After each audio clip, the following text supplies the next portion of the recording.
My older brother Marcus measures success in stock tickers and the square footage of his downtown penthouse. I measure it in the tight swirling grain of black walnut and the perfect seamless fit of a dovetail joint. He lives and breathes in a world of gleaming glass towers, seven-figure bonuses, and conversations about market volatility that sound to me like a foreign language. My world smells of sawdust wood varnish and the deep, satisfying peace of creating something real and tangible with my own two hands. To me, that is a language I understand completely. To my family, it has always been a source of quiet, polite disappointment. From the moment we were old enough to have ambitions, Marcus and I were set on different trajectories. He was the golden child, the one destined for an Ivy League school and a corner office. He collected accolades, debate team trophies, honor, role certificates, scholarships with an effortless grace. I collected scraps of interesting wood and old worn-out tools. While he was studying for his SATs, I was learning how to read the soul of a piece of timber to see the table or the chair hidden within the raw material. To my parents, Marcus was not just a son. He was a success story, a walking, talking return on their investment. My chosen profession, custom carpentry, was viewed differently. It was a quaint hobby, a respectable trade for someone else's son perhaps, but a disappointment for their own. I remember the moment this difference was carved into my memory as sharply as one of my own chisels. I was 16 and had just spent 2 months painstakingly crafting an intricate chessboard out of bird's eye maple and rosewood. It was the most complex thing I had ever made, and I was immensely proud of it. The same afternoon I finished it, Marcus came home with his final report card of the year straight A's, with a glowing letter of recommendation from his calculus teacher already secured for his college applications. That evening, my father called us into the living room. He held Marcus's report card in one hand, beaming. "This son," he announced, clapping Marcus on the back. "This is a ticket to anywhere you want to go in life. We're so proud of you." My mother was already talking about getting it professionally framed. Then my father turned to me. "What's that you've got there, Leo?" I brought the chessboard forward, my heart pounding with a nervous hope. He took it, glanced at it for a moment, and set it down on the coffee table. "Oh, that's very nice, Leo," he said, his attention already drifting back to Marcus. "It's good to have a hobby to keep you busy. Just make sure it doesn't distract you from your real studies, all right?" That was the moment I understood. In their eyes, his piece of paper covered in letters and numbers was real. It was valuable. It was the future. My creation, a thing of beauty and skill that I had poured my soul into, was just a distraction. That dynamic never changed. It only widened as we grew older. He climbed the corporate ladder and I honed my craft. He lived in the sun and I learned to find satisfaction in the shade. But every now and then, he would make a point of reminding me just how long and dark his shadow could be. Of course. Here is part 2 of the story, continuing with Liam's journey. My family's script for my life was written in stone. I was to follow Julian to an Ivy League school, then pursue a respectable graduate degree in law or medicine. To keep the peace, I enrolled in the pre-law program at Columbia University. For 2 years, I tried to play the part. I sat in lecture halls the size of small theaters, highlighting passages in constitutional law textbooks, until the pages glowed yellow. But the words were just black marks on a page. They held no life, no flavor. My mind was in the lecture hall, but my soul was somewhere else entirely. It was in the cramped kitchen of my dorm, experimenting with sauces. It was at the library, but instead of case law, I was devouring cookbooks by Escoffier and Julia Child, like they were sacred texts. I was living a lie, and the taste of it was turning to ash in my mouth. The breaking point came during a particularly dry lecture on tort law. The professor was droning on, and I found myself mentally deconstructing the coq au vin I had tried to make the night before, trying to figure out why the sauce hadn't achieved the right consistency. In that moment, the absurdity of my life hit me with the force of a physical blow. I was sitting in one of the most prestigious universities in the world, on a path to a 6-figure career, and all I could think about was the browning of a Mirepoix. I stood up in the middle of the lecture, walked out, and went straight to the library. I didn't open a law book. I opened a web browser and began filling out an application for the Culinary Institute of America. Clicking submit on that application was the most terrifying and liberating thing I had ever done. The acceptance letter arrived during spring break. I held the thick envelope in my hands, my heart pounding. It was a key, a ticket to a world that was my own. I knew what telling my family would mean. It would mean a war. But the thought of going back to Colombia, back to that slow academic death, was even more terrifying. I made the announcement that night at the dinner table, the family's traditional battleground. Julian was discussing a complex new surgical procedure, and my mother was listening with rapt attention. I waited for a pause, took a deep breath, and laid my future on the table. "Mom, Julian, I have something to tell you," I said. The table fell silent. "I've been accepted to the Culinary Institute. I'm not going back to Colombia next semester. I'm going to be a chef." The silence that followed was heavy and cold. My mother slowly placed her fork down her face, a mask of disbelief that quickly hardened into disappointment. "A chef," she said, the word tasting like poison in her mouth. Her voice was quiet, but it cut deeper than any shout. "Liam, we sent you to Colombia to use your mind, not your hands. Cooking is a trade. It's what people do when they have no other options. You have options. You are a Vance." Julian scoffed. "Are you serious, Liam? You're throwing away an Ivy League education to go flip burgers." "That's embarrassing." "It's not flipping burgers," I argued, my voice shaking slightly. "It's my passion. It's what I love." "Passion doesn't build a respectable life," my mother stated flatly. Her expression was now closed, her judgment final. "This is not a discussion. It is a foolish adolescent fantasy. If you choose to walk away from the path we have provided for you, then you will do so on your own. We will not support this whim." The ultimatum hung in the air. My education, my future, my family's approval, or a life in the kitchen. In their eyes, it wasn't a choice at all. But for me, for the first time in my life, the choice was clear. "I know," I said quietly. And with that, I had chosen my path. The price was my family, but the prize was my own soul. Of course. Here is part 3 of the story, continuing with Liam's new life. My new life began with the smell of bleach and the constant deafening clatter of industrial dishwashers. To pay my tuition at the Culinary Institute and the rent on a tiny walk-up apartment, I took a job as a dishwasher at a fine dining French restaurant in the city. The contrast with my former life was brutal. I went from quiet oak-paneled libraries to a hot, steamy, chaotic kitchen. My soft student hands became raw and calloused. I was working 16-hour days between my classes and my job, fueled by caffeine and the sheer stubborn refusal to fail. I was more exhausted than I had ever been in my life, and I had never felt more alive. The restaurant, Le Chêne, was ruled by Chef Antoine Dubois, a small, wiry man with a temper as hot as his sauté pans. He was a tyrant in the kitchen, a legend who demanded absolute perfection and suffered no fools. In my first week, he made me rewash an entire rack of plates because he found a single, microscopic water spot. He screamed at me in a mix of French and heavily accented English for being 2 seconds too slow clearing a station. He was by every measure terrifying, but he was also a genius. Watching him move, tasting the sauces he created, I knew I was in the presence of a master. I kept my head down, worked harder than anyone else, and I learned. After a month of washing dishes, Chef Antoine approached me during prep. "I need someone to peel 100 pounds of potatoes," he barked. "You. Can your soft university hands handle a peeler I spent the next 4 hours peeling until my knuckles bled without a single complaint?" The next day, he had me tournéing carrots, a mind-numbingly precise task. He watched me silently for an hour. At the end of it, he inspected my work, picked up one of my perfectly 7-sided footballs of carrot, and gave a single, almost imperceptible nod. It was more validation than my own family had given me in a decade. I slowly worked my way up from the dish pit to the prep line, then to garde-manger, and finally, after a year of grueling work, to the saucier station, one of the most demanding positions in the kitchen. I was learning the craft from the inside out, not from books, but through fire, pressure, and repetition. I tried to explain this to my brother during one of our rare, stilted phone calls. "Sounds intense," Julian said, his voice laced with a detached sort of amusement.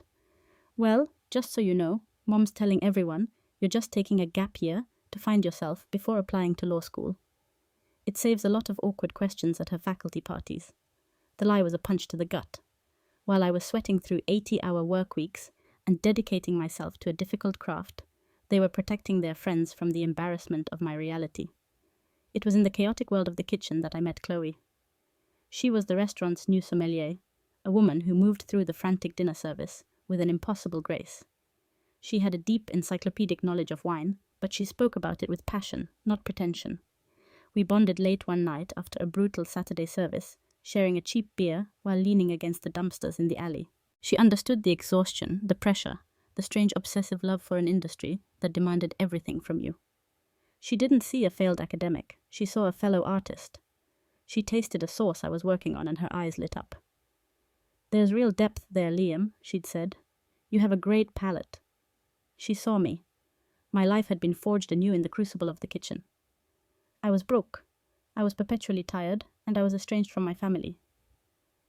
But I had a mentor who respected my skill, a partner who shared my passion, and for the first time, a sense of self-worth that wasn't tied to a university degree or my family name. I was no longer a Vance who happened to cook. I was a chef, and I was finally ready for whatever came next. Of course, here is part 4 of the story covering Leo's arrival and experience at the party. The elevator to Marcus's penthouse was a silent, mirror-paneled box that ascended so quickly my ears popped. When the doors opened, it felt like stepping into another world. The apartment was a cavern of glass and white marble with floor-to-ceiling windows that displayed the glittering city skyline like a piece of expensive living art. The air hummed with the low murmur of powerful people making powerful conversation, punctuated by the clinking of champagne glasses. I stood at the entrance for a moment, clutching my plainly wrapped gift, feeling like a man who had accidentally wandered onto a movie set. Marcus, looking like he had been born in his impeccably tailored suit, spotted me and glided through the crowd. "Leo, glad you could make it," he said, placing a hand on my shoulder in a gesture that looked brotherly but felt like a proprietary claim. "Surprised you got away from the sawdust for a night?" His smile didn't quite reach his eyes. "Happy housewarming, Marcus," I said, handing him the gift. He took the small brown paper-wrap package, his eyebrows raising slightly at its lack of ostentation. "Thanks, little brother," he said, giving it a perfunctory shake.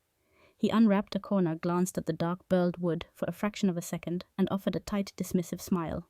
"Oh, neat." Without another word, he turned and placed my gift on a crowded side table nestled between a magnum of champagne and a gaudy crystal decanter someone else had brought. My heart sank as I watched him turn away the box I had poured my soul into for 2 weeks already forgotten. I found my parents near the massive windows holding drinks and looking slightly overwhelmed, but deeply proud. "Leo, dear," my mother said, kissing the air near my cheek. "You look, well, that's a nice blazer." The unsaid part hung in the air. "It's not an Armani suit like your brother's. Still making those. Tables, are you?" My father asked already, looking over my shoulder for someone more important to talk to. "Good, good. Did you see the view from this balcony? Marcus says he can see the harbour on a clear day." They were proud of the apartment, of the success it represented. I was just a part of the scenery. For the next hour, I drifted through the party like a ghost. I tried to make small talk, but the conversations were about topics I had no entry point into: mergers with firms in Singapore, summers in the Hamptons, the pros and cons of different luxury electric vehicles. I felt like an anthropologist studying a foreign tribe. At one point, standing near the bar, I overheard 2 men in expensive watches looking in my direction. "Who's that guy?" one asked quietly. The other took a sip of his scotch. "That's Marcus's brother," he replied, his tone a mix of gossip and discovery. "The one who's a carpenter, I think." The word hung in the air, a label that defined me and separated me from everyone else in the room. I retreated to a corner, accepting a glass of water from a passing server, and watched the party unfold. I could see my small handmade box sitting on the side table, an island of quiet, organic beauty in a sea of glittering, mass-produced luxury. It looked as out of place as I felt. It was a piece of my world, a piece of my soul, and in this place it was invisible, its value completely unrecognized. I took a slow sip of my water and braced myself. I knew with a familiar, weary certainty that the night was far from over. Of course. Here is part 5 of the story, continuing with Liam's journey after the final rejection. I worked through the rest of that night's service in a state of quiet, focused intensity. The familiar chaos of the kitchen, the heat from the stoves, the shouts of the servers, it all felt like a protective shield.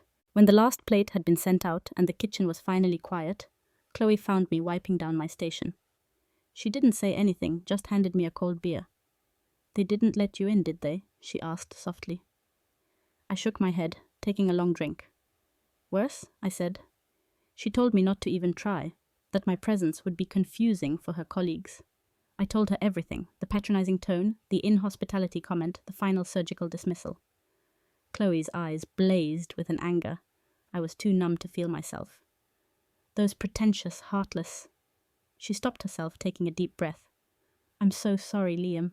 Don't be, I said, and I was surprised to find that I meant it. A strange clarity was settling over me, a calm that follows the breaking of a long fever. For years I've been trying to win a game that was rigged against me. I kept hoping that if I just worked hard enough, if I was just successful enough on their terms, they would finally see me. I looked at her, the truth finally solidifying in my own mind. Tonight I finally realized they never will. And the crazy part? It's okay. The fight is over. I'm done trying. A new thought, an idea that had been a distant, impossible dream, began to take shape in the silence of the empty kitchen. I want my own place, Chloe. I said the words coming out before I'd even fully formed them. Not something big or fancy like this. A small place. Something real. A place that's about the food, about warmth, about making people feel welcome. A hearth. Chloe's face broke into a wide, beautiful smile. She didn't hesitate. She didn't ask about the risks or the money. She just said, okay, let's do it. Her immediate, unquestioning belief in me was a more powerful validation than any academic degree. We spent the next week running numbers. We pooled our meager savings, which was nowhere near enough. We needed a loan, a real investment from someone who understood the brutal reality of the restaurant world. There was only one person to ask.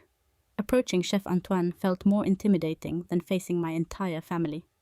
I presented our plan to him in his small, cluttered office, my hands shaking as I laid out our business proposal. He listened silently, his face an unreadable mask, then grilled me for an hour. He asked about food costs, profit margins, staffing challenges, supply chains. He detailed with grim satisfaction all the ways new restaurants fail. I answered every question, my passion and the years of knowledge I'd absorbed, finally pouring out. When I was finished, he was silent for a long time, staring at me with his intense, bird-like eyes. It is a stupid, terrible idea, he said, finally, his voice a low growl. 90% of new restaurants fail within the first year. You will work yourself to death for nothing. My heart sank, but he continued, a rare, thin smile touching his lips. Your sauce work is good, and you have the fire. A foolish fire, but it is there. He opened a desk drawer, pulled out a checkbook, and wrote a check for an amount that made my eyes widen. This is a loan, he said, sliding it across the desk. Not a gift. I expect to be paid back with interest, and I expect a permanent reservation at my own table. Now get out of my office. You are wasting my time. The next 6 months were a blur of controlled chaos. We found a small, forgotten corner spot in a neighborhood that was just starting to gentrify. It was a former laundromat run down and neglected, but the bones were good. We poured every cent of our savings and Chef Antoine's loan into it. We did most of the work ourselves. I built the tables and the bar from reclaimed oak. Chloe, with her artistic eye, designed the interior, painting the walls a warm, inviting charcoal grey and finding vintage light fixtures at flea markets. We worked until our bodies ached, fueled by cheap coffee and a shared desperate dream. We named it Hearth, just as I had imagined. It was our own small fire, a place we had built with our own hands, a world away from the cold, judgmental rooms of my past. Of course. Here is part 6 of the story, covering the journey of Liam's restaurant Hearth. We opened Hearth on a rainy Tuesday in October. There was no grand opening party, no press release. We just unlocked the door, turned on the lights, and prayed someone would show up. The first few months were a special kind of hell, a blur of 18-hour days, fueled by caffeine and sheer terror. I was the head chef, the line cook, and often the dishwasher. Chloe was the host, the server, the sommelier, and the bookkeeper. We were hemorrhaging money, and the weight of Chef Antoine's loan felt like a physical stone in my gut. There were nights we'd lock the door after serving only a handful of tables, sit in the dark, and silently wonder if we had made a catastrophic mistake. The turning point came on a miserable rainy Wednesday, about 3 months in. A woman came in alone and sat at the bar.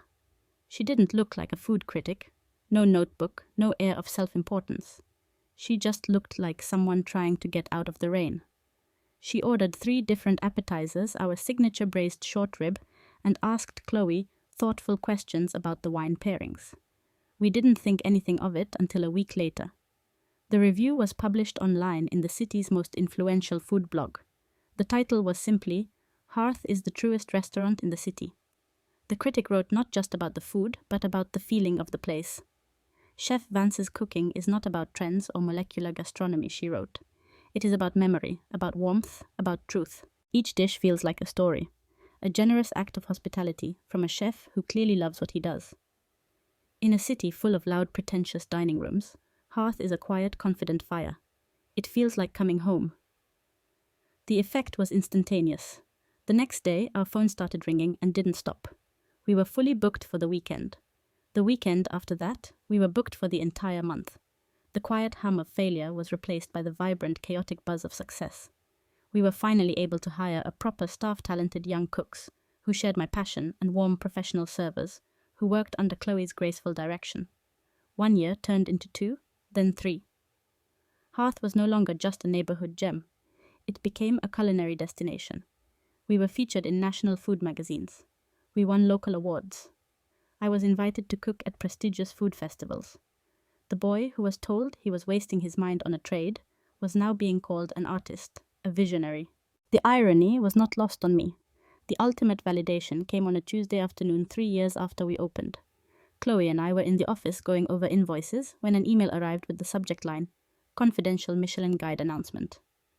My hands trembled as I opened it. Inside was a short formal letter, informing us that in their upcoming guide, Hearth would be awarded its first Michelin star. I read the email, then read it again, the words blurring through my tears. Chloe wrapped her arms around me, laughing and crying at the same time. All the grueling hours, the financial terror, the sleepless nights, it had all led to this. I thought back to my mother's voice, cold and dismissive, telling me that cooking was for people with no other options.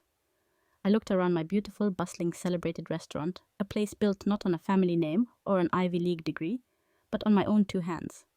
I had chosen my own option, and it had been more than enough.